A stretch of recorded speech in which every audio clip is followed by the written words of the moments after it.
warm welcome on today's special event.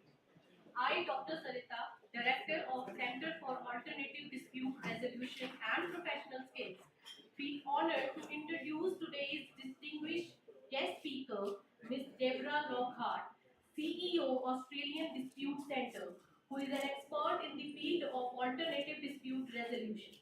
Our Honorable Vice Chancellor Ma'am and worthy Registrar Sir. To commence with this event, let us seek blessings from the divine and invoke the knowledge and wisdom with lighting of the lamp. The lighting of the lamp holds a cultural and symbolic significance and goes beyond a mere ceremonial gesture. It's a symbolic ritual that encompasses values of knowledge, tradition, unity, culture, and heritage, creating a meaningful and auspicious beginning to educational endeavors. The lamp is often considered a symbol of knowledge, wisdom, and enlightenment. Lighting of the lamp signifies the pursuits of knowledge and the dispelling of ignorance, emphasizing the importance of education and learning. Let us seek blessings from the divine and invoke knowledge and wisdom with the Saraswati Vandana. So I request our dignitaries to come for the lighting of the lamp.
We are honored to have distinguished speaker here today with us.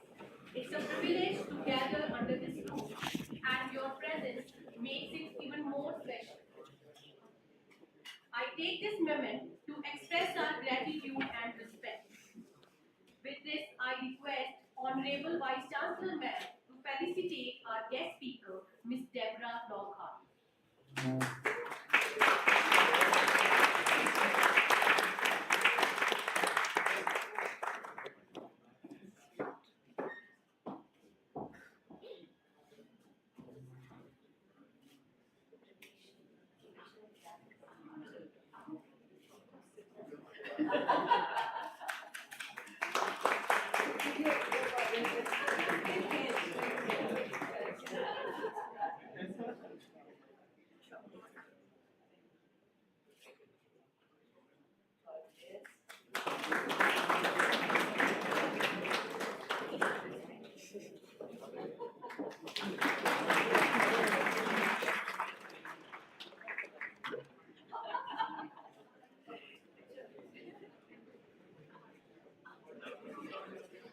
The university Kulti is a representation of the institution's unique identity and heritage.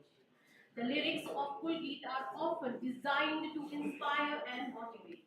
They can instill a sense of purpose, ambition, and commitment to the excellence in the minds of students, reminding them of the institution's aspirations and achievements. Our university Kulgeet is beautifully composed by our Vice Chancellor Ma'am.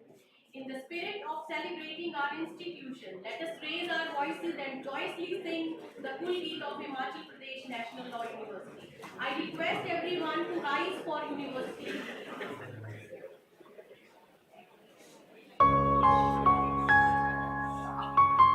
योगः करं सुकौशलम्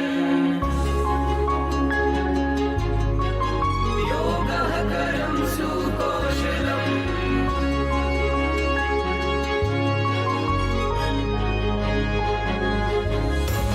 हिमाचल प्रदेश राष्ट्र विधि विश्वविद्यालय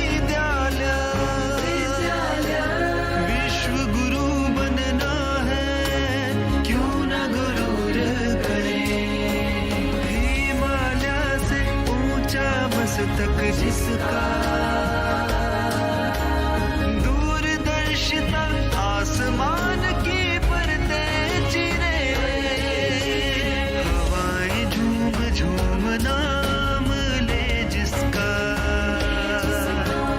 बर्फ कोमलता में दृढ़ता भरे दे विद्या विधि के हर विधान की मस्तक झुके कर वेदी है संविधान की प्यार करे शक्ति शासन के प्राण की और अपने भारत देश महान की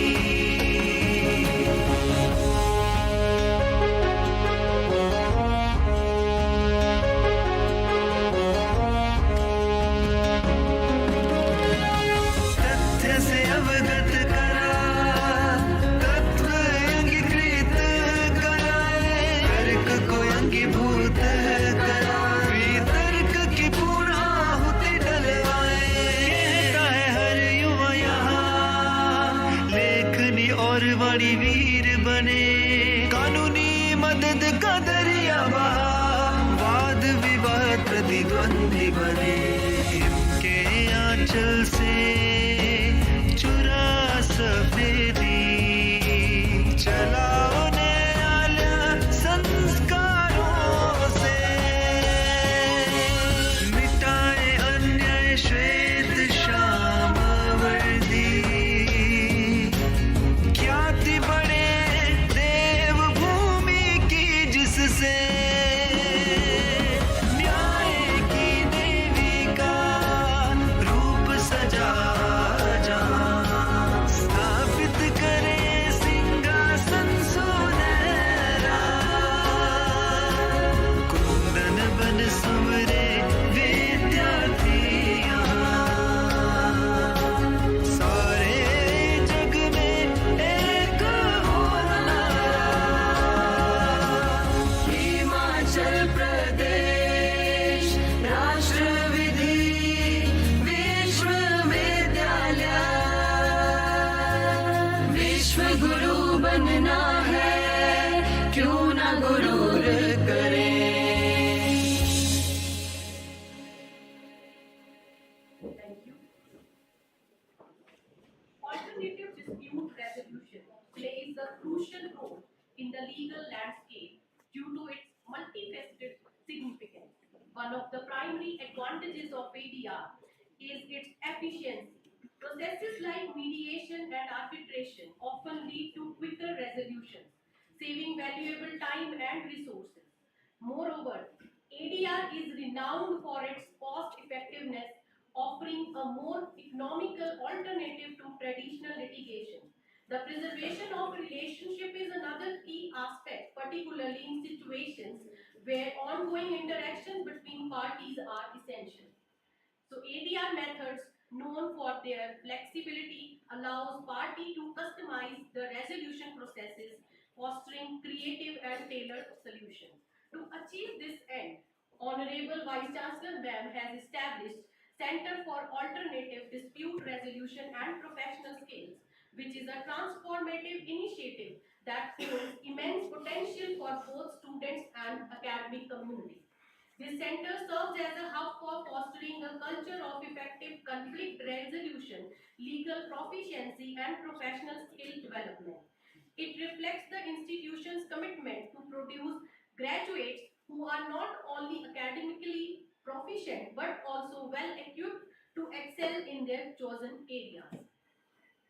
Without further ado, I would like to introduce our Honorable Vice Chancellor Ma'am, Professor Dr. Nishtha Jaswal, who needs no introduction. Ma'am is an outstanding personality who has played a pivotal role as an important instrumentality in the progress of university. Her dedication, leadership, and vision have left an indelible mark on our institution. Beyond her scholarly achievement, Ma'am has various national and international awards like International Extraordinary Women Award, Most Influential Women Award. As the head, she tirelessly advocated for educational reforms and innovation. Ma'am is a true embodiment of leadership and progress in academia. Her dedication to university's growth and development, combined with her outstanding con- uh, contribution with teaching and research, make her an indispensable personality in our journey towards excellence. On behalf of Center, I welcome you, ma'am. It's my privilege to invite Honorable Vice Chancellor, ma'am, to deliver welcome.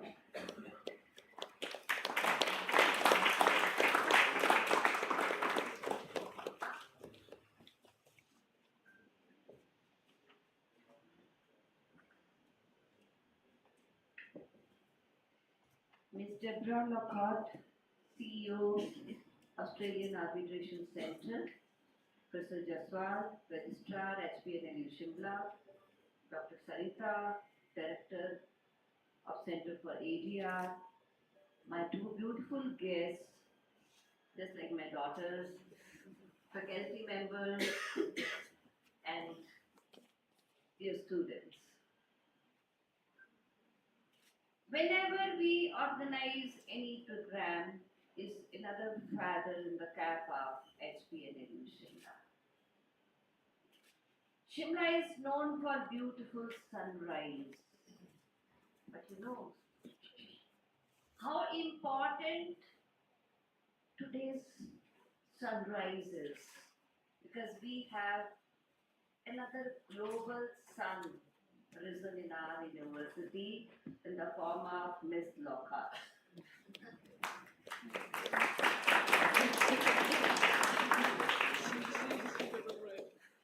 Miss Lockhart, even if words may fail to welcome you, but you can find the positive vibes through the breadth of every student sitting here. And the beautiful hills, the beautiful terrains must have welcomed you last week. Wonderful topic on which she is going to speak. And you know, much has been talked about, maybe in crux by Dr. Sarita, and much will be talked about by Ms. Lockhart on this ADR. What are the benefits? I'll just simply make one comment. It is, I don't know whether this is the right name or not, alternate dispute resolution. That means we want to say that the main method of resolution is adversarial litigation system only.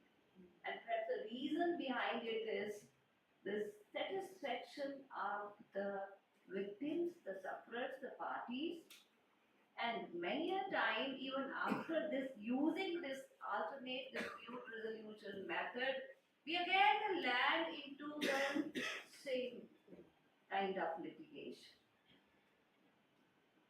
We have to focus on what is the ultimate aim. Ultimate aim is to bring peace and harmony.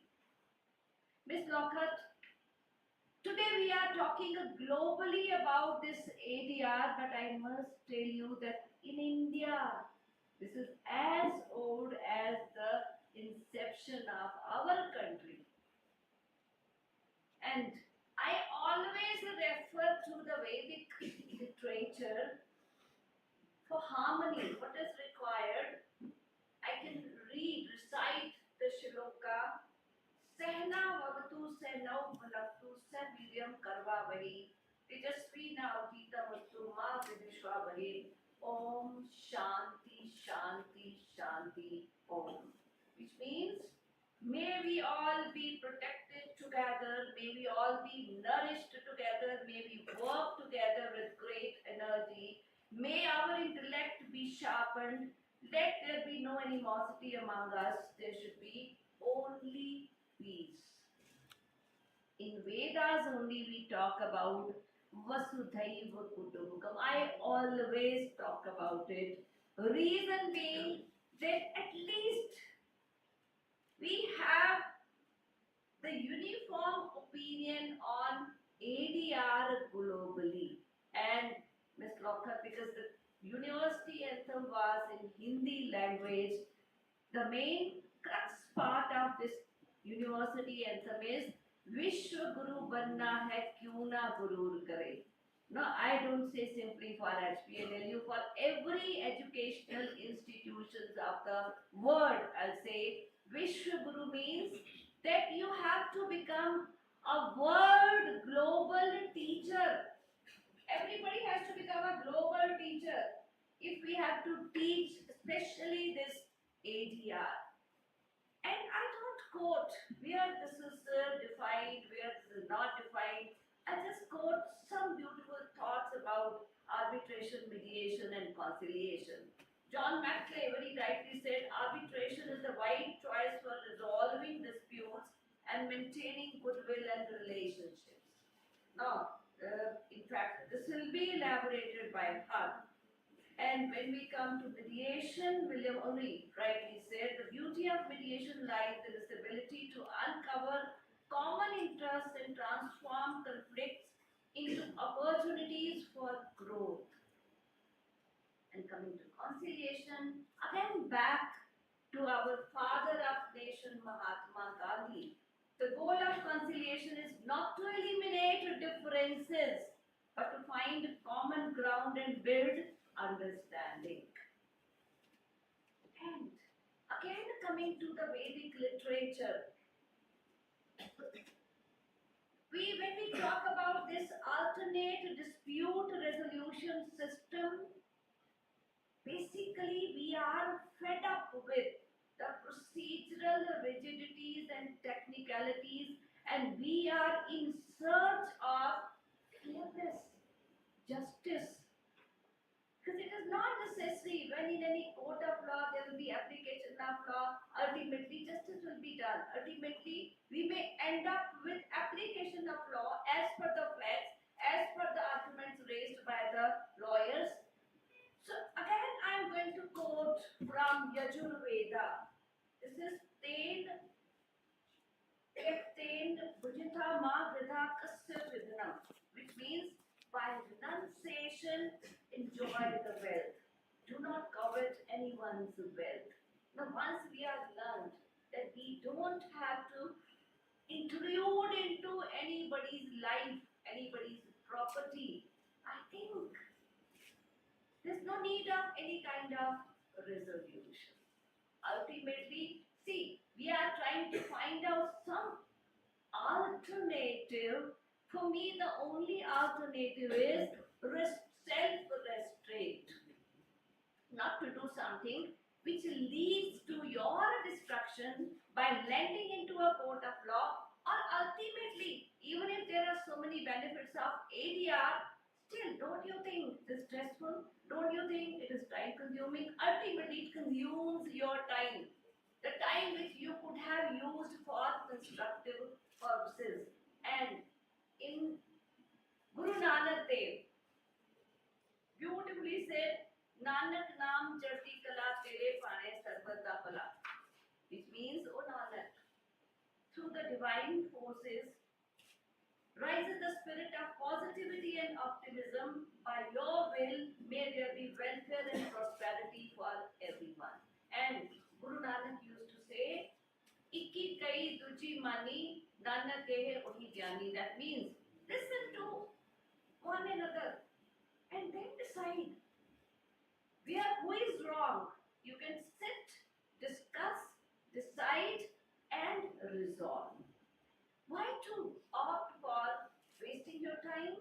spending your money and losing your near and dear ones, because we know how much time litigation takes. I am very clear about the Indian scenario, because generations vanish and the disputes are not decided. And when I talk about conciliation, it's not exactly the kind of conciliation we talked today we had in the earlier times. Again, I can quote a shloka. This is Sehnam sarva dukhanam aparityagi param sukham dukeshu anajipuna sukheshu vikasriha. It means now this is to be learnt, this is to be imbibed.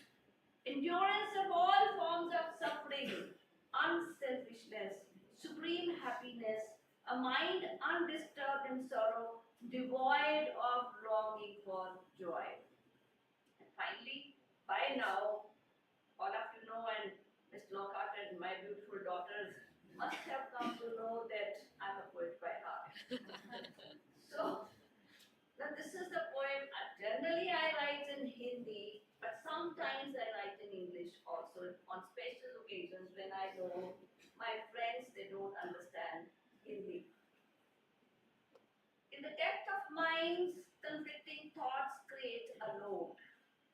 In the depth of minds, conflicting thoughts create a load. In some corner of our hearts, peace has an abode. Mediation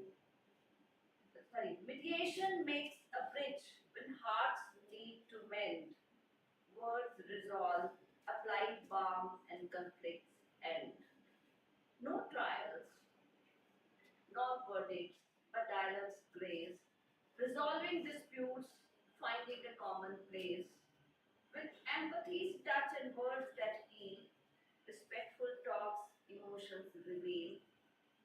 Arbitration's role, a neutral ground, fair and simple rules, solutions found. Clash destroys, binds a mutual accord. Harmony sought, justice restored. Conciliation's song, a harmonious blend of complaint and agreement, bitterness to end. In compromise, embrace, disputes dissolve, fostering understanding, issues resolve. Alternate routes to soothe the strife, to nurture peace, to relive a life.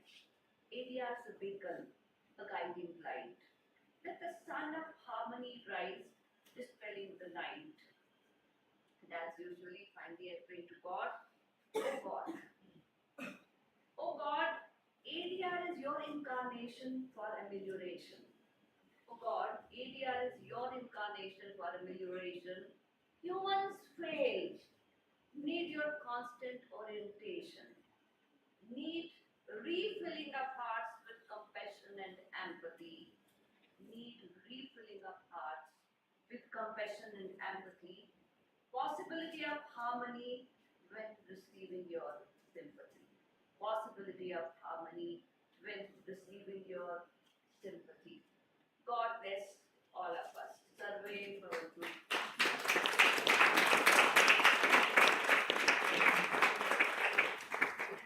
Thank you, ma'am. Always a pleasure. It's my distinct honor to introduce our esteemed guest speaker, a luminary in the field of law and conflict resolution, Ms. Deborah Lockhart. With a career adorned by remarkable achievements, Ms. Lockhart stands as a testament to the transformative power of dispute resolution in fostering harmony and progress. Madam, a distinguished lawyer, assumed position of CEO at Australian Dispute Centre in 2013. With a career spanning over 2 decades as an executive, consultant, and expert, ma'am has been a driving force behind positive change in Fortune 500 corporations. Admitted as a barrister and solicitor of High Court of New Zealand, Ms. Lockhart's commitment to excellence is underscored by her training as a mediator at Harvard Law School in early 90s. She earned accreditation as an advanced mediator with the Australian Dispute Centre in 2009 and is a nationally accredited mediator in Australia. Ma'am's leadership extends beyond the borders of Australia as she heads the Australian Dispute Centre's international training faculty. In addition to her illustrious career, Ma'am has taken a bold step in addressing environmental disputes. Her work involves evaluating case studies across diverse jurisdictions, integrating interdisciplinary research, and ensuring that vulnerable communities have a seat at the mediation table. As a founding member of Council of Australian Dispute Resolution and editorial panel member for the LexisNexis Australian Dispute Resolution Bulletin, Ma'am continues to shape the landscapes of dispute resolution, leaving behind an enduring legacy of excellence. Ma'am, your insight on the intersection of law, conflict resolution, and alternative dispute resolution would not only enhance our collective understanding, but it would also help us engage with others in socially responsible manner. On behalf of Center for Alternative Dispute Resolution and Professional Skills, HPNLU Shimla, I extend a warm welcome to Madam. Now I request you, ma'am, to grace the gathering with your words of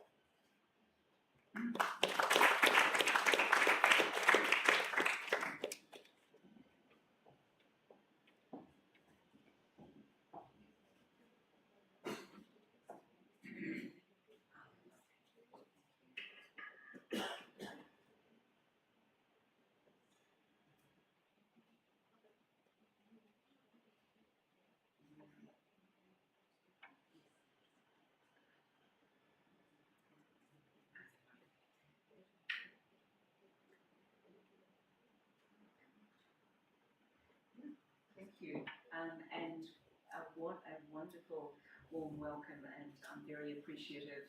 The Honourable Vice Chancellor, thank you, and Registrar Jaswell, thank you, and Dr. Sarita, Dr. Director, esteemed faculty, our beautiful friends from Juris Consultus, and wonderful student body. It is a true privilege to be here with you. The Vice Chancellor, Professor Jaswell, invited me to speak on exploring the contours of alternative dispute resolution. And I thought one way of tackling that, because it's a very broad area, was to think about how stakeholders can utilise ADR and interdisciplinary research to better resolve environmental disputes. The head office of the Australian Dispute Centre is in the heart of the legal district in Sydney, and that's on the land of the Gadigal people of the Eora Nation. So this is our First Nations people in the Sydney Basin. In sharing our knowledge today, I acknowledge the elders of the Gadigal and all First Nations people, past, present and emerging. In the language of the Gadi, Ninginari, Nalawalangun, Maribudjera, Gadi Nadura, which means we will sit down together and meet and talk in this place. Now, you all heard that I'm originally from New Zealand, so I need to say congratulations to you, Team India.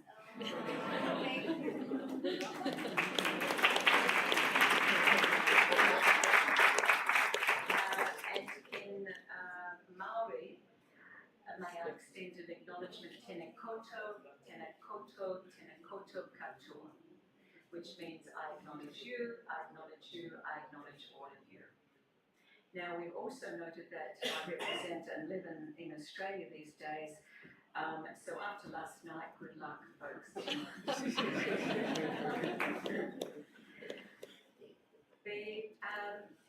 Just turning to our introduction, sorry, I'm just going to see if I've got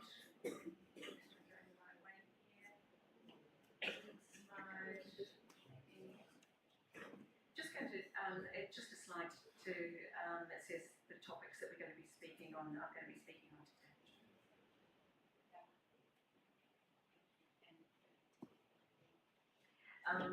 So ADR and environmental disputes, I'm going to use 3 case studies that the Australian Dispute Centre has been involved in over the last couple of years to illustrate how ADR is being used in the environmental dispute space.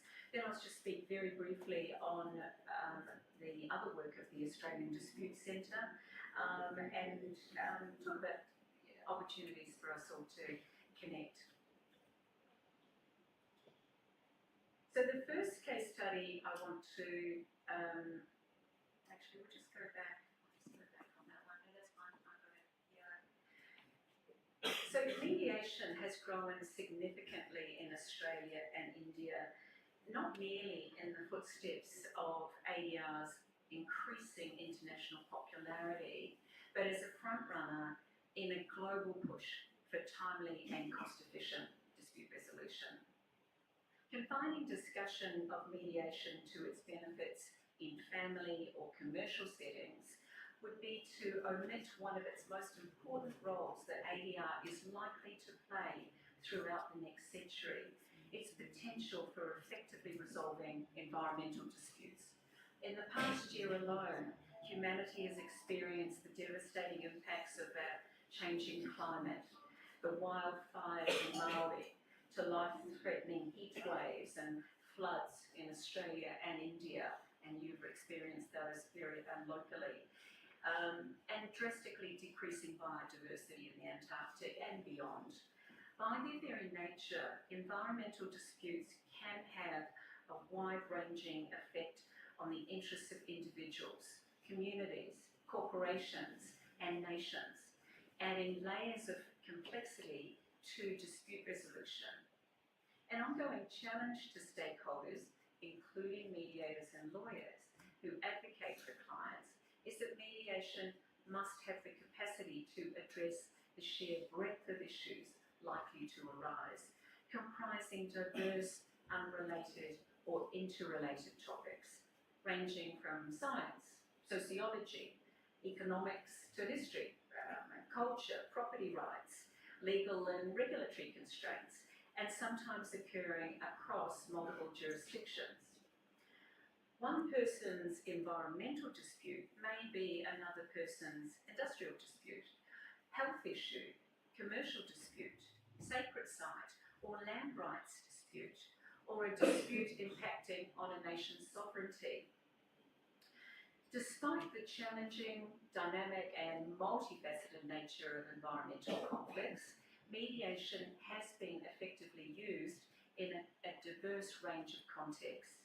A key strength of mediation in these contexts is the opportunity to inform the dispute resolution process with interdisciplinary research and knowledge from a wide range of disciplines. We could add public administration, law, anthropology, applied psychology, industrial relations, public health, communications and cultural studies, geology, hydrology, and the gamut of science knowledge systems.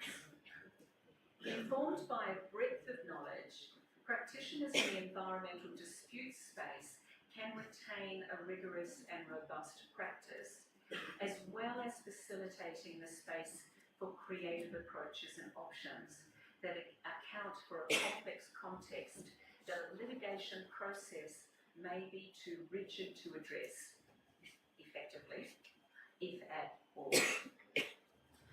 The Australian Dispute Centre has been privileged to be at the forefront of the ADR industry for nearly 40 years, and over this period of time to be part of the growing use of ADR for environmental justice.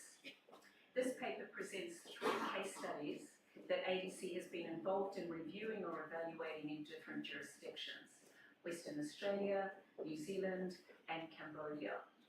3 diverse inquiries to illustrate how interdisciplinary knowledge systems offer an incredible opportunity to ADR practitioners and all stakeholders involved in resolving environmental disputes. The first case study I'm going to speak about is ADC's evaluation of the oil and gas sector following the failures of the global miner Rio Tinto at Yukon Gorge in the Pilbara, Western Australia. So this is right up in the top of western side of Australia.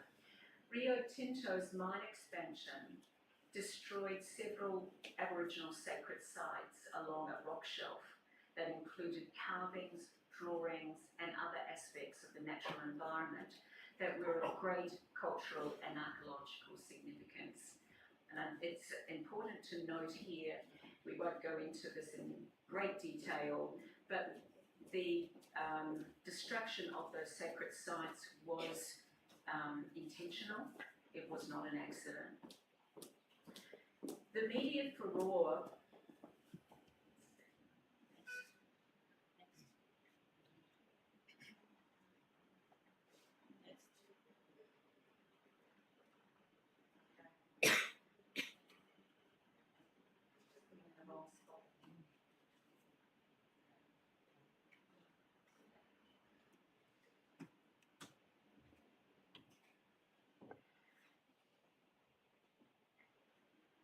The immediate furore around Yukon Gorge and the ongoing public attention it received throughout through the Senate inquiry that followed presented a significant and ongoing financial and reputational cost to Rio Tinto and cast a shadow across the whole sector.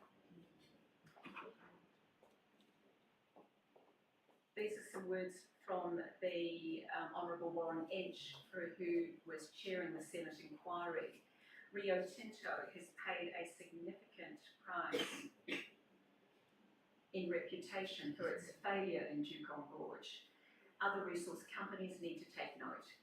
Governments, investors and community will no longer tolerate such tragedies. The next slide is some words from, I can get it. Here we go. This is from Miss Sarah Slattery, who is a First Nations person from the Pilbara area. This is a very significant businesswoman, a very significant leader in the Pilbara. And I'd like you to have a think about these words and think about if you were running Rio Tinto, how you would feel if people, the communities you were working in, were speaking in these terms. And this is her submission, part of her submission to the Senate inquiry.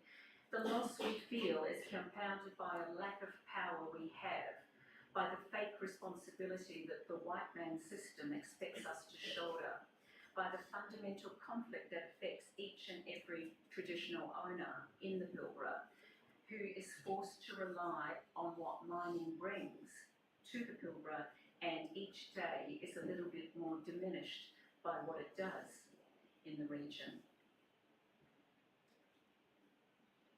In today's commercial world, the resource sector must be laser focused on its environmental impact.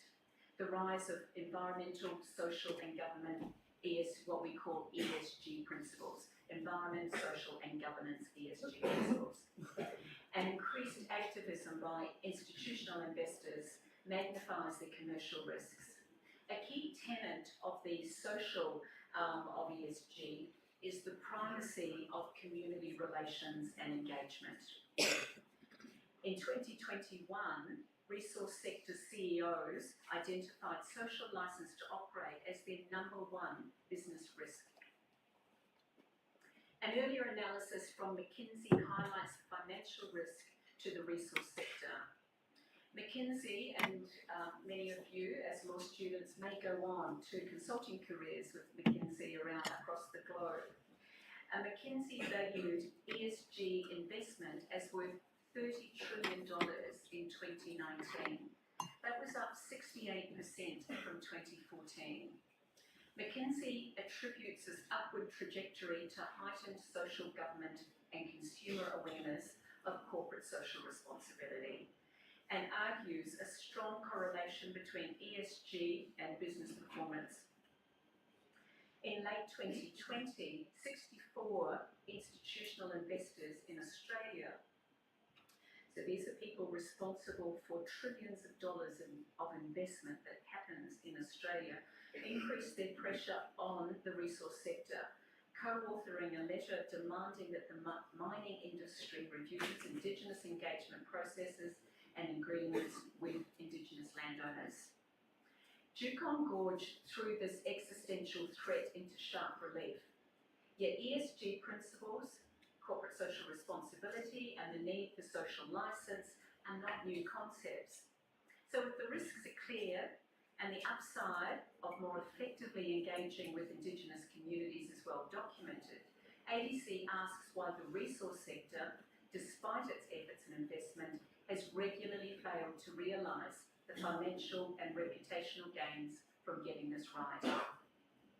Oil and gas companies have impacted the environmental health of Indigenous countries and by extension the ability of First Nations people to carry out their traditional lifestyle and cultural practices. And because of their deep connection to the land. These cultural considerations intersect in complex ways with commercial considerations and considerations surrounding the environmental health and land use. ADC's review highlights the importance of leveraging interdisciplinary knowledge systems in the interest of creating an holistic methodology to facilitate better engagement with First Nations communities. Let's take a few examples of the integration of knowledge systems. The first one is informing the process.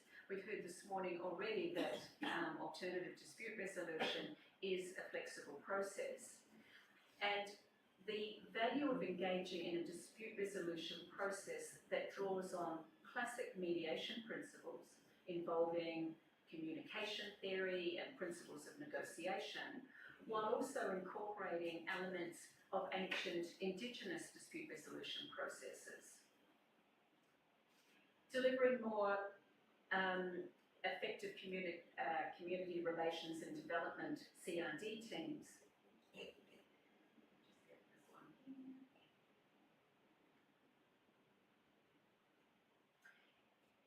The evidence reviewed by ADC indicates that strong community relations and development teams have not yet been effectively integrated into business operations in the Australian oil and gas industry, and yet these CRD teams are crucial to the ability of the sector to proactively address disputes.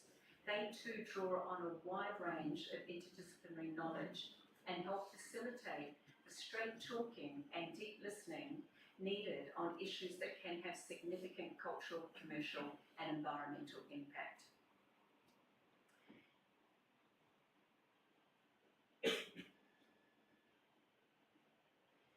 One exemplar example comes from a case study in West Africa. This was a mining company who took a different approach.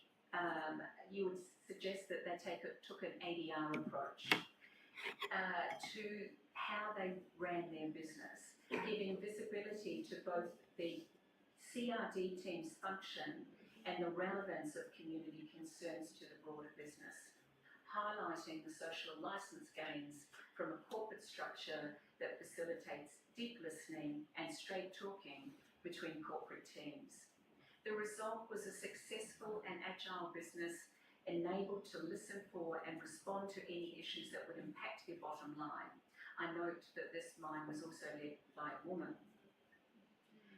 We can also integrate interdisciplinary knowledge into corporate strategy. And that one, yes. The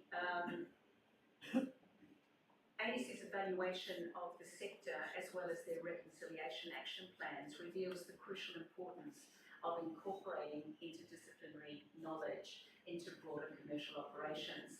This slide speaks to you about the Shell, so the Royal Dutch Shell, who completely failed to gain a social licence to operate. And just a reminder that the reason we're talking about social licence now is because social licence is gained by having effective negotiations and interest-based negotiations with communities, which which is what mediation is all about. So the company shifted its approach. They completely mucked it up in the Niger region, causing massive destruction there. But they shifted gears some years later in the Philippines and engaged in extensive dialogue with community stakeholders to conduct discussions that were collaborative. They gave them enough time to have those discussions. Respect and mutual benefit were the cornerstones. These dialogues, plus compensation for the resultant relocations, cost the company up to $6 million. Shell estimated the benefits of the process were valued at 50 to 70 million. So this is smart business. And to reconciliation plans, and take you on to, just before we do, so the ADC study of the oil and gas sector proposes that by leveraging multidisciplinary knowledge systems, the oil and gas sector has an opportunity to mitigate against future reputational and legal risks and take a quantum leap out in front of community and investor expectations by owning the issues, leading the conversation, and realising the upside of an SLO, or a social licence to operate. So really delivering on the promise of getting the job done right. The slide that you can see up here at the moment takes us on to case study 2. And this is a 2017. The Whanganui River in New Zealand's North Island was given a legal personality. It was a world first decision that has been followed by similar decisions here in India and most recently in the Amazon.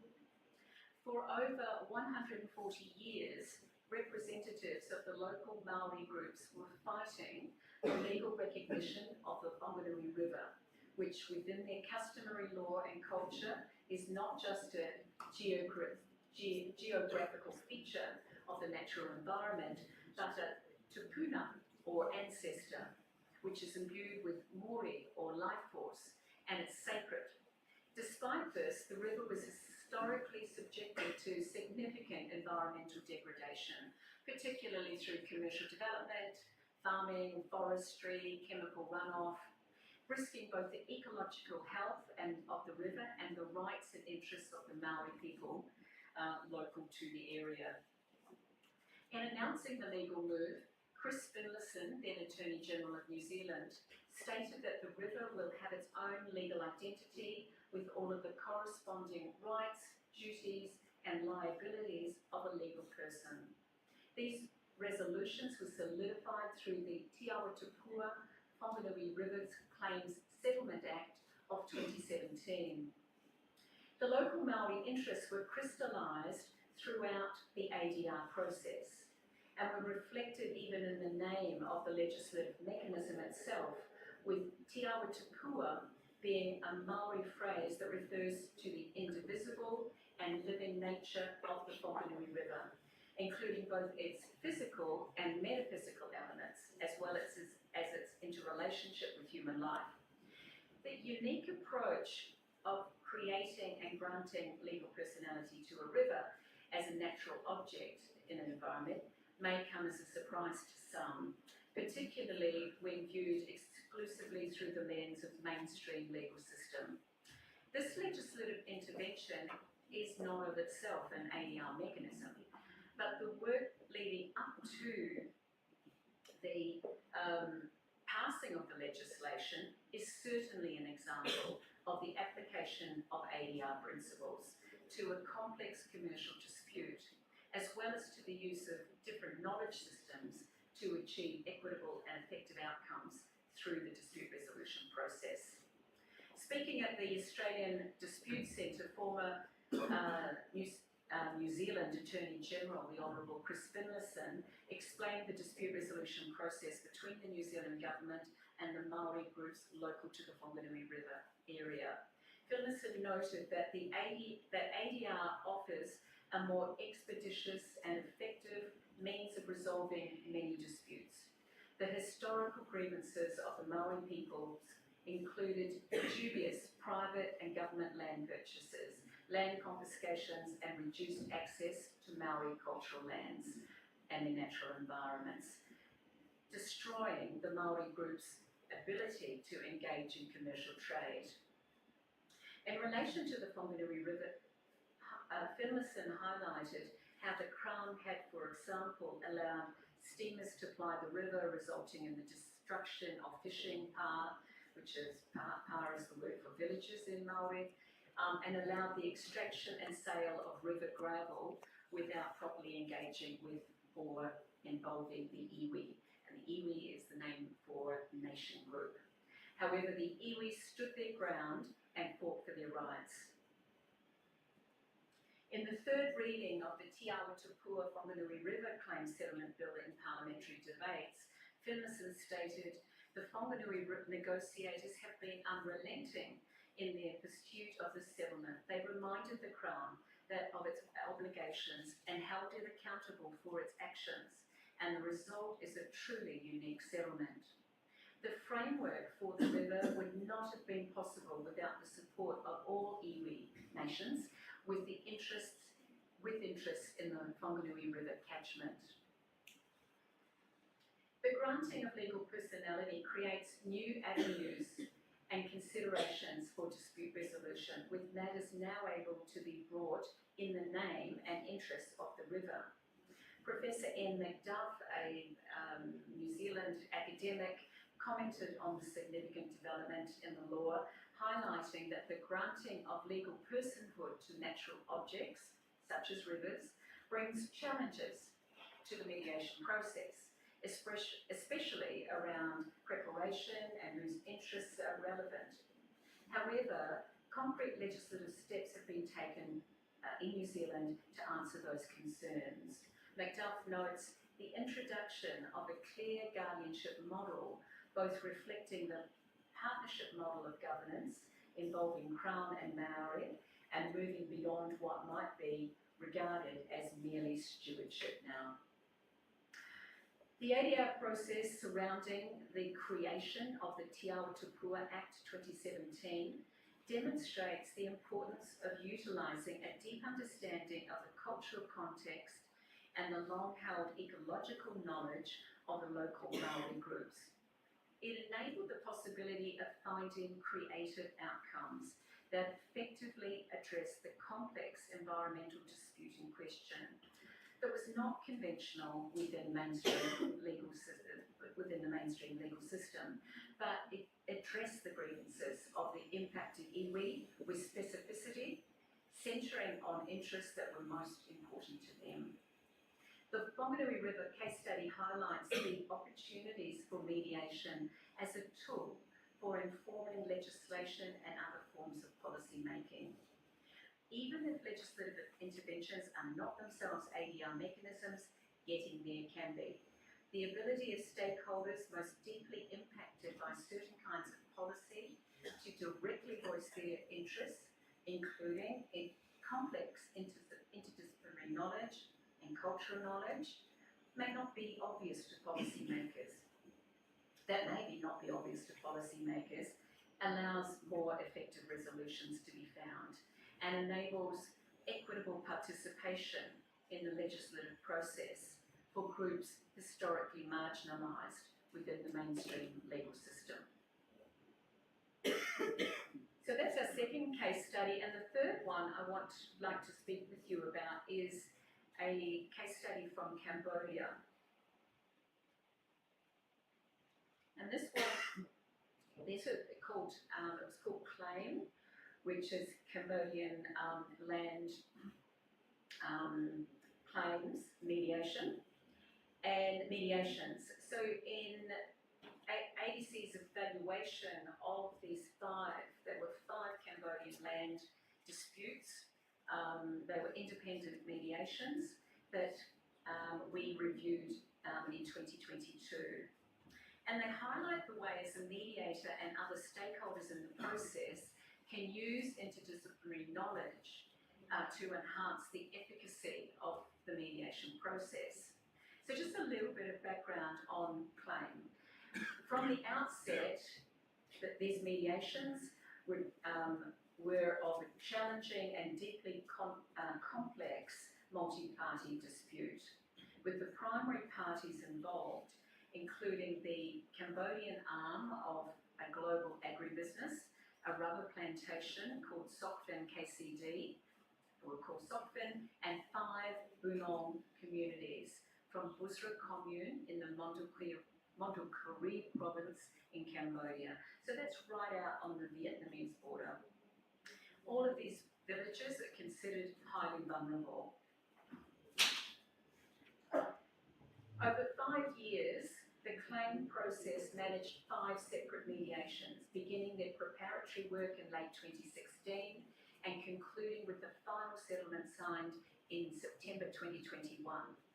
The claim process was tasked with resolving a long-standing, previously intractable conflict over land use that followed the royal government of Cambodia's granting of economic land concessions acquired by Sokphin from 2008 to 2013, which granted the company the right to develop rubber plantations on land that overlapped traditionally owned and occupied by 6 village groups of the Bunong indigenous communities.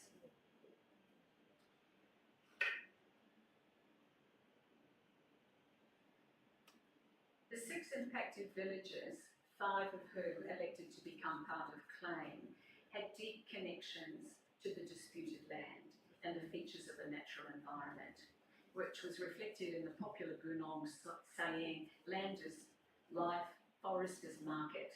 This included relying on the land's forests for their food and cultural practices, its rich red soil on which they cultivated rice and other crops, and the importance of the land to the maintenance of their cultural practices as groups historically known as elephant keepers and custodians of the Mondulkiri forests.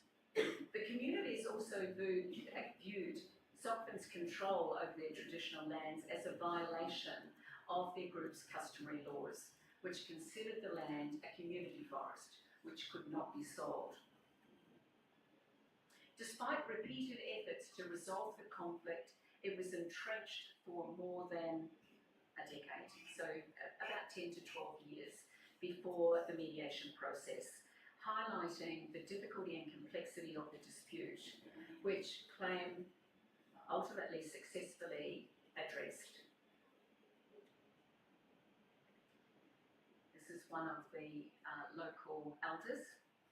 Claims that ADC's evaluation of claim was conducted through specific predefined research questions in 3 categories: process, results, and impact and implementation. Using these 3 broad categories, we measured against a range of yardsticks, including ADC's partnership process framework, which I'll introduce you to shortly, ADC's best practice guide to pre-mediation, Australian academics Lawrence Bull and Rachel Field's 7 functions of the mediator that create space for building trust and confidence. And the evaluation results and outcomes were also analysed through the prism of the OECD and DAC Network on Development Evaluation and its 6 criteria. ADC's evaluation found that while not without its challenges and learnings along the way, claim was a model of success. This included the integration of interdisciplinary research and knowledge to prepare the dispute resolution process effectively in its preliminary phase, that is, before the mediation negotiations began. In doing this early work, claim exemplifies the importance of the pre-mediation stage in empowering and enabling the parties to later reach mutually acceptable resolutions. These included sharing technical expertise and information gathering. So the Bunong community members were taught how to map the land so that clear boundaries were available well before negotiations began. And the women, it turned out, were particularly adept at this work, primarily because they were the ones who spent most of the time out in the fields. The land mapping and the mediator's conflict analysis mapping built a strong understanding of both the history of the conflict and the past and present positions of the parties. From this understanding, stakeholders noted that they found great success in splitting the issues involved into 4 types of sub-disputes, which provided an agreed order for the matters to be discussed. So in this situation, we've got 5 simultaneous mediations dealing with 4 issues, and that's over 5 years, they systematically negotiated their way through these issues. The other area of interdisciplinary knowledge that I'm going to highlight for you is political science and what I call the art of stakeholder engagement. And it doesn't matter what career you have, as lawyers, as consultants, as politicians, stakeholder management is integral to your success. And ADC's evaluation found that the mediator had carefully curated and engaged a group of stakeholders, 3 of whom were signatories to the mediation agreement and observers in all the mediation sessions. They were the commune chief, the deputy district governor of the province, and an official from the United Nations. The engagement of these multi-level stakeholders lent authority and oversight to the claim process, facilitating a strong perception of procedural fairness. Building parties' competencies and capacity to negotiate involved land law, negotiation theory, and dispute resolution knowledge systems. Taking 12 months of preliminary work, Legal Aid Cambodia taught the communities about land law and their land rights.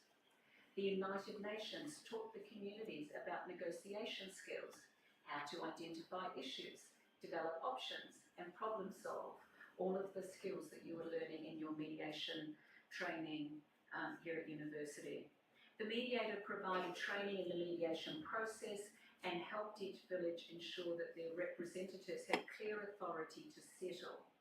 They did this by electing a diverse group of representatives who would conduct the negotiations. So you've got 90 people in a village, 90 people can't negotiate, so they vote in 5 or 6 representatives to conduct the negotiations, including women and elderly, and agreeing a governance framework that gave all villagers visibility, oversight, and input into every aspect of the negotiations.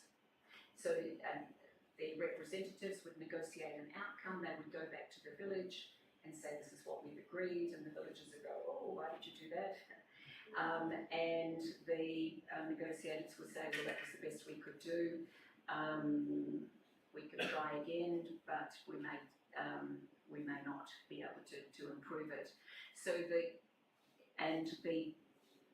village had 20 days to decide whether they were going to accept that agreement or they were going to try and negotiate something else.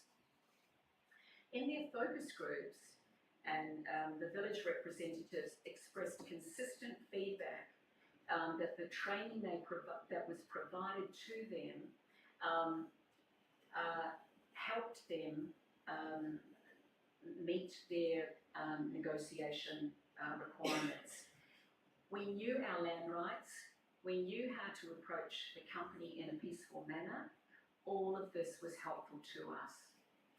Including consideration of the cultural knowledge and sensitivities of the Bunong peoples, as well as land law, land mapping, negotiation theory, ADR principles and adult learning pedagogies, and capability building strategies that claim stakeholders utilised, in many ways set the mediation process up for success and ensured the equitable participation of the Bunong village communities who previously had little opportunity to engage in mainstream legal systems. The 4th area of interdisciplinary knowledge I've called human resource management and the selection of the mediator. In a competitive recruitment process, Clan appointed an independent Cambodian mediator who had no association with the parties, but did have expertise in land mapping and an understanding of the Bunong communities, as well as a deep understanding of the political environment in which the mediations took place. Not only did the impartiality of the mediator allow the parties confidence that there was no perceived bias or conflict of interest in the mediation process, but the mediator's interdisciplinary knowledge enabled the process to be more accessible to the parties.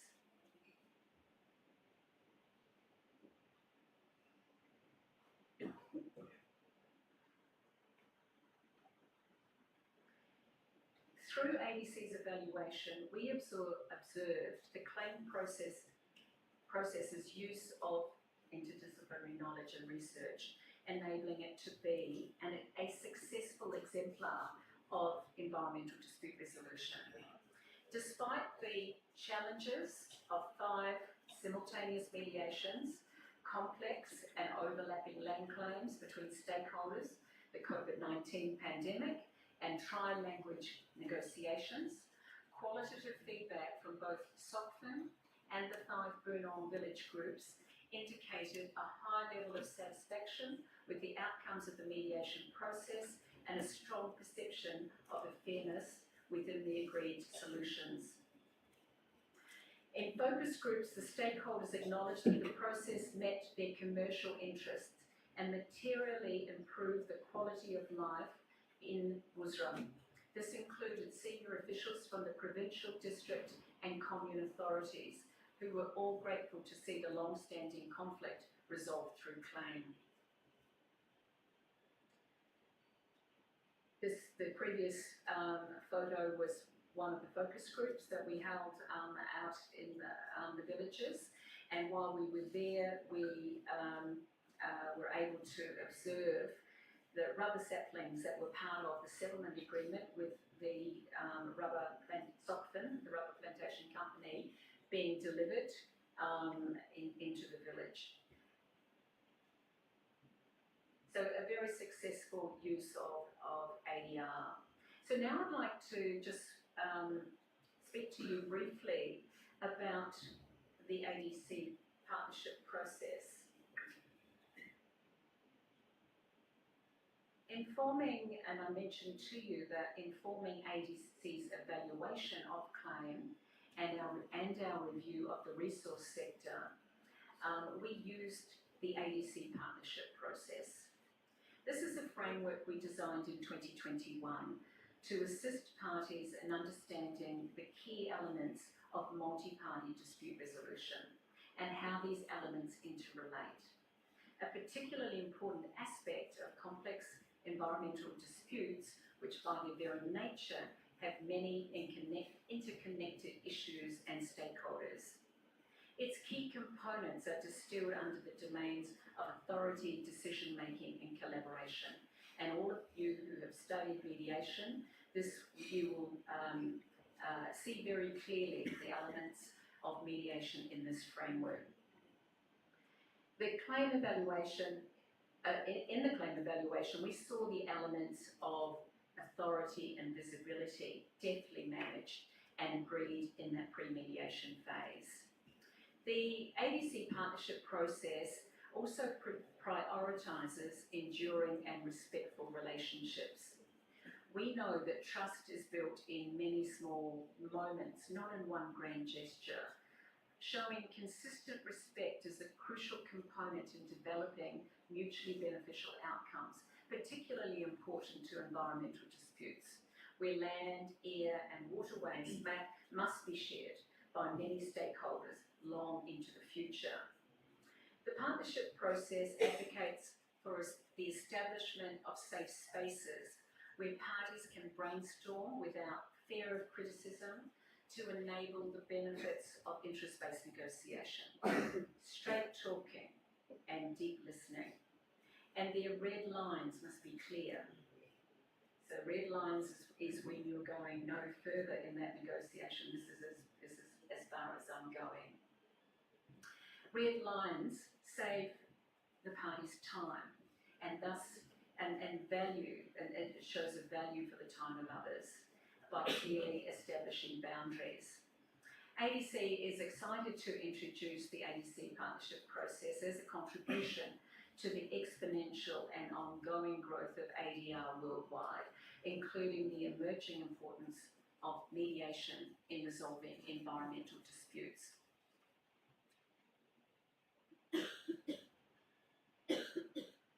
Many of you would be probably just going into high school in 2015. Am I right? Is that about, I got the years right? It was a while ago, nearly a decade ago. The Paris Climate Agreement is considered one of the great diplomatic negotiations of our time, if not all time. But few people are aware of the central role that an ancient dispute resolution process played in the success of the Paris Climate Agreement. Initially, these negotiations were not going well. I was watching from Australia and the news reports grew increasingly pessimistic about any chance of success. Then suddenly, there was a turnaround and the reports almost overnight became more and more optimistic. And what happened in a practical sense in Paris is that they recognised that the negotiations weren't going well. So somebody put up their hand and said, why don't we use the dispute resolution process, the negotiation process that we used in Durban many years ago called Indaba. And Indaba is an ancient Zulu dispute resolution process. You will see the elements of it reflected in the ADC partnership process. So this is dispute resolution absolutely at the heart of environmental issues in our lifetimes and in you and your children and grandchildren's lifetimes. Just concluding the discussion on the environmental issues, the breadth of environmental law, the entrenched and complex issues that are often central to these disputes, and the multitude of stakeholders who may be party to the dispute resolution processes are significant challenges, but mediation practitioners do have the tools to overcome them. The fundamental characteristics of mediation as a flexible, collaborative and consensual process evidence the deep opportunity of this process to be used as a tool for finding doable and durable solutions to environmental conflicts. Increasingly, the role of ADR is being recognised by governments and solidified in policy as a tool for dispute resolution. For example, in Indonesia, Article 30 of the Environmental Management Act provides that environmental dispute settlement can be reached through the court or out of court based on the voluntary choice of the parties in the dispute. As analysed throughout this paper, one of the most important tools for ADR stakeholders is interdisciplinary knowledge that informs our understanding of environmental justice. When environmental disputes involve nuanced and interrelated issues, knowledge systems can help stakeholders find effective and sometimes unconventional solutions that may not be accessible through litigation. In a world that is increasingly grappling with the impacts of global warming, the role of all of those involved in resolving environmental disputes, and that's going to be you, will grow and develop. At ADC, we believe that this is not just a challenge for lawyers and mediators, but an opportunity to embrace. As soon-to-be young lawyers, business executives, political operatives, and as affected community members, I wish you every success in this important work. Now I would like to tell you a little bit more about the Australian Dispute Centre. So we are what we would suggest is that the experts in conflict management solutions. We're an independent not-for-profit that has been around since January 1986. We were established by the Attorney General to promote mediation to commercial Australia. Excuse me. So for nearly 4 decades, we've been helping business and communities thrive. We do that through our training. We have a big training arm, and we also have panels of mediators, arbitrators, and experts, and we appoint them from our prestigious panel.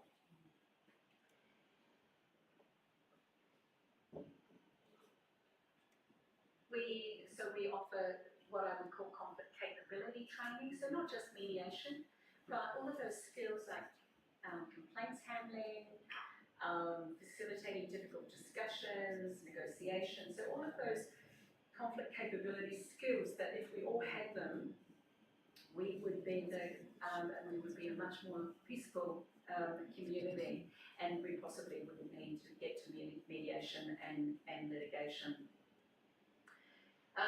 We're dispute resolution experts in that we appoint professionals from our panel, as I discussed.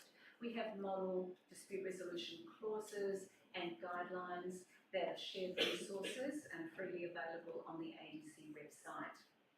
We also offer consultancy services on conflict management solutions. And just this week I've been speaking to an island in the South Pacific about helping them with the relocation of their population from around the water's edge onto higher ground. So it's called the Higher Ground Initiative. You can imagine the potential for conflict in that move. So this is where these conflict resolution and mediation skills are just so essential. We have layered learning programs. If any of you decide you want to go into corporate life and join the human resources team, this is the sort of schematic that you would value seeing to support your team in their professional development. So we support both commerce, government agencies, as well as professionals, so mediators, arbitrators, a lot of whom include the legal profession. We do this training both in person and online. We provide mediation training and accreditation and advanced accreditation. Our client list, you may be interested to just to get an idea of the sort of areas that we work, and you can see from that list significant cross-cultural experience, significant First Nations experience, and I'll speak to you in a minute about commitment to excellence.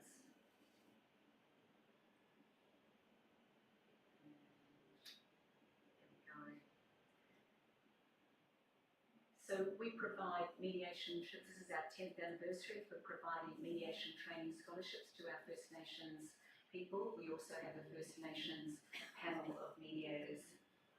We established the Australian ADR Awards. So mediation and arbitration in India is an expert determination, and all other sorts of ADR processes are developing in India. In Australia, we have a very deep jurisdiction. So as I indicated, Australian Dispute Centre has been doing this work for 40 years, and the use of ADR happened in Australia. It was started in Australia way back in the late 70s and early 80s. So we've got a deep experience in this space. So we are recognising the depth of expertise in the sector. We host the annual Australian ADR Awards, which is a great excuse for a great party. The reward and recognition is always welcomed by everyone, and the after party is particularly good. So this is just a photo of out in remote homelands where there is a mediation program going on. That little person, I don't think is the mediator. And some photos of the ADR awards. We've got the chief of the president of our Court of Appeal from the Supreme Court. Unfortunately, this Chief Justice couldn't make it this year. And the Royal Australian Navy Band was there to add a bit of some drum rolling, which was a terrific event for everyone. We have what I call a Starting Young program. When I get back from India towards the end of the month, we have a 10th anniversary of our school's debating program, which is a terrific initiative for helping young people find their voice. Many of you would have done debating at school, I'm sure. And we also you have a fabulous culture for competition here at the university, and do run your own mediation competition.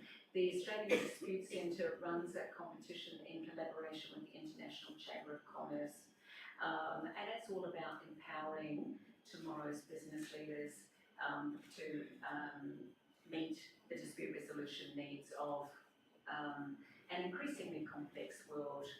The differentiator for the ADC ICC competition, and just a heads up, there is another Paris competition as well that we feed into. So we do the Asia Pacific round, and that feeds into the Paris competition.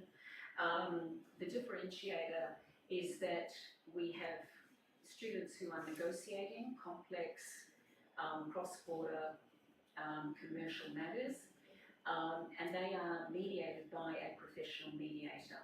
So it's not a student mediator who is involved. So here's a picture of, I'm bringing up the picture, but I haven't got the picture. Here's a picture of some of the students involved in this year's competition. And if you've got a competitive streak, I'm letting you know who the winner is this year. It was this year. I think the year before it was Opie Jindal or Auckland, one of the two. The Auckland University of New Zealand is a very strong competitor in this competition.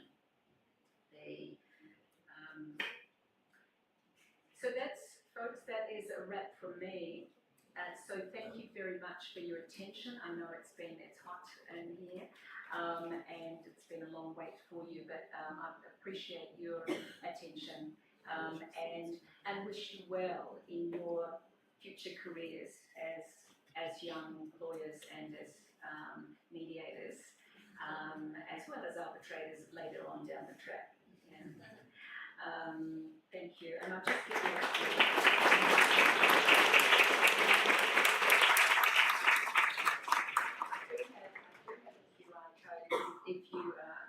there we go. I do have a QR code. If you're, that will take you to what we call a capability statement, and will get you to the ADC website. Thank you.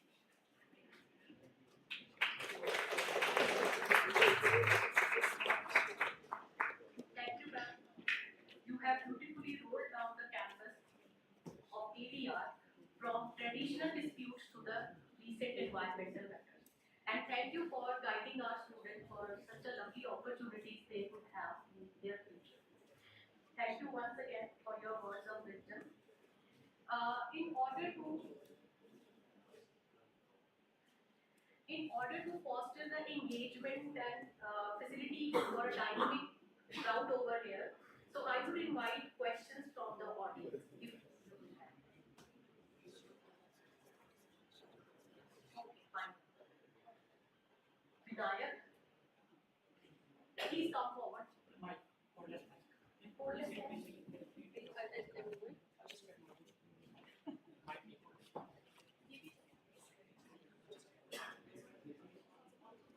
Oh, it's good. I was just saying. Oh, yeah, that's fine. Okay.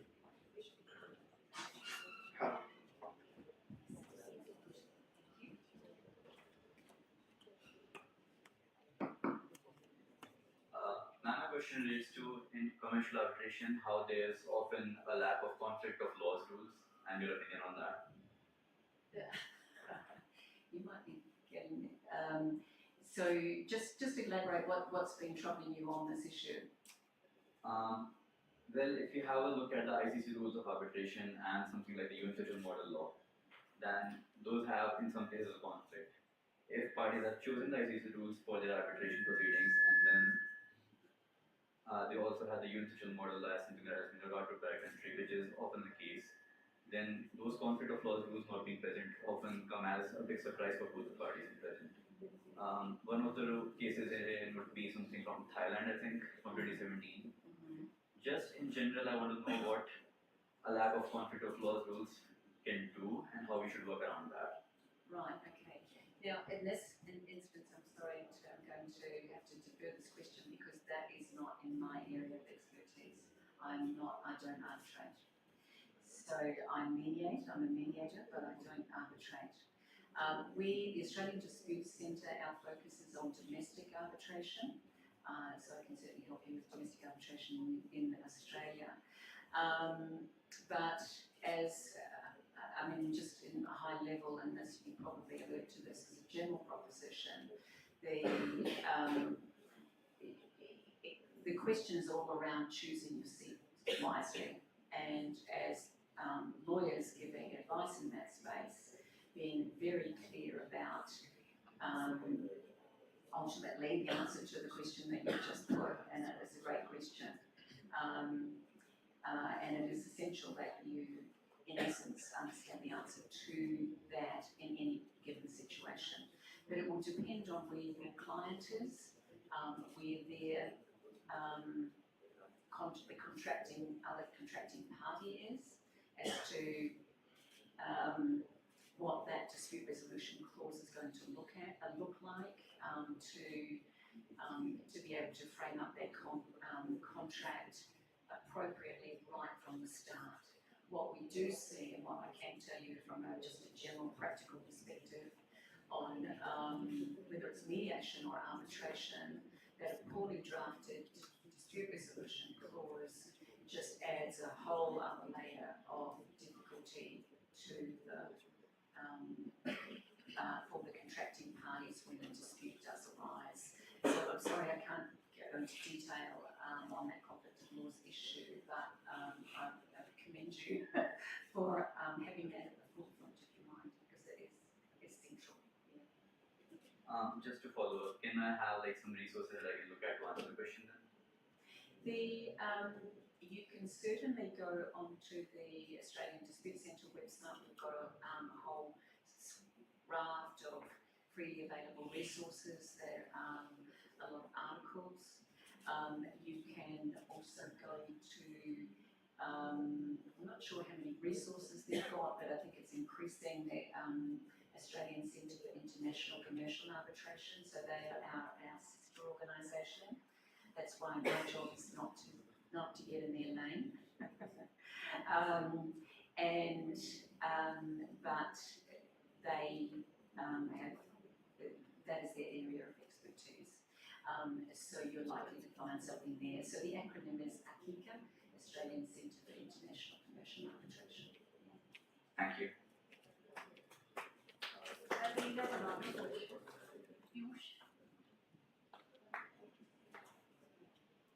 Good afternoon. You started with the sentence, and it kind of stuck with me throughout the lecture that an environmental dispute for one can be a commercial dispute for another, industrial dispute for another, and sovereignty dispute for another. So, if at all you do, how do you weigh the stakeholders, or so to say the parties? Because this is, for the want of a better word, this is multidisciplinary. Any such sort of dispute. How do you weigh one stakeholder or one party in respect to another? How do you weigh them? Is that what you're asking? Yes, because for me it's environmental dispute, for another it's industrial dispute. Our rights are varied. They are multidisciplinary. How do you see? How do you bridge the gap between that? Yeah, that's a great question, and I think it comes down, and I think the example that I gave you from Cambodia, where I saw the mediator doing some really, really smart work in terms and how he helped bridge that gap. It's see they worked for 12 months with those communities to lift them up to the same level as, well, not to the same level, but to a level where they could negotiate with some power with the other party who that was an international huge agribusiness. Yeah, so I think it's being there is no one answer for it, but it's staying alert to the issue so that you can, in any given context, you can consider what is needed. So it's all around empowering the parties.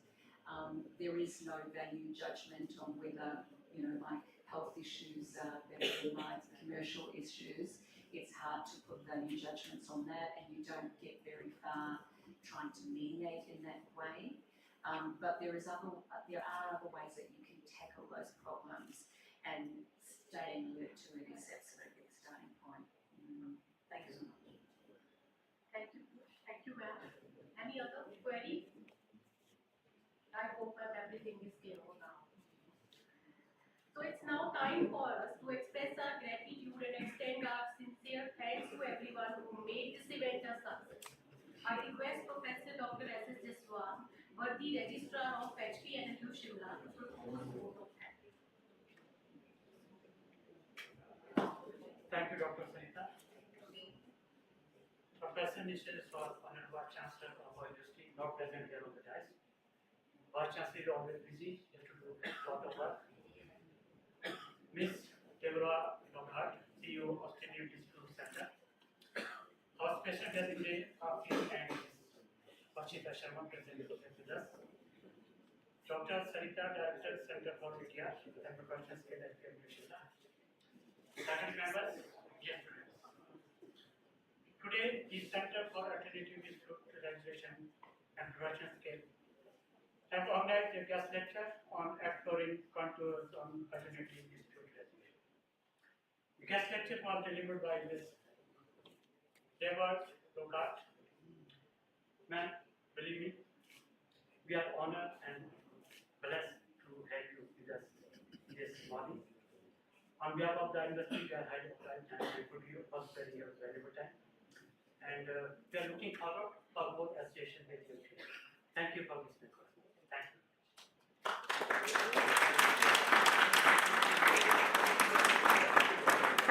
Vice Chancellor ma'am is not there. It's the duty of Director to convey our gratitude and thanks for the Vice Chancellor ma'am for organizing this academic lecture. And on behalf of the Center and the President, big thanks to our Vice Chancellor on behalf.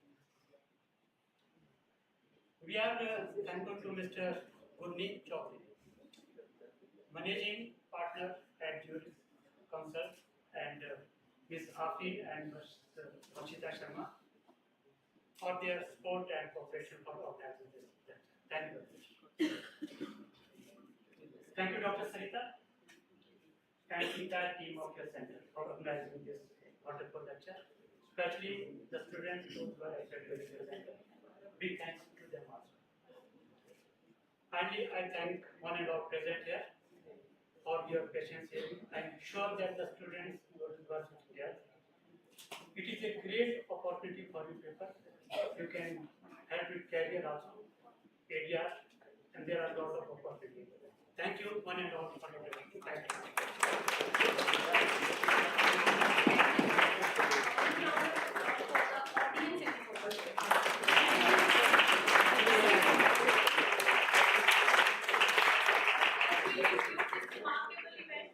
I would request everyone to rise for the national anthem.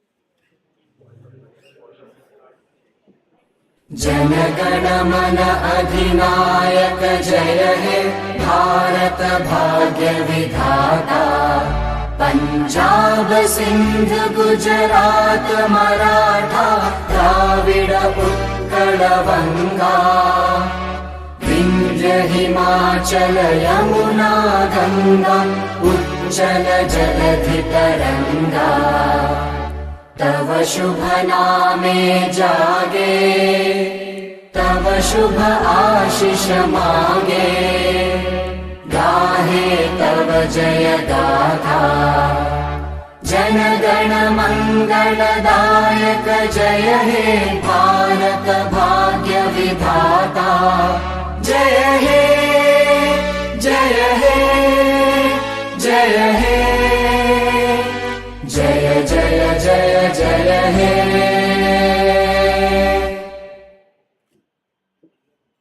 Thank you, everyone.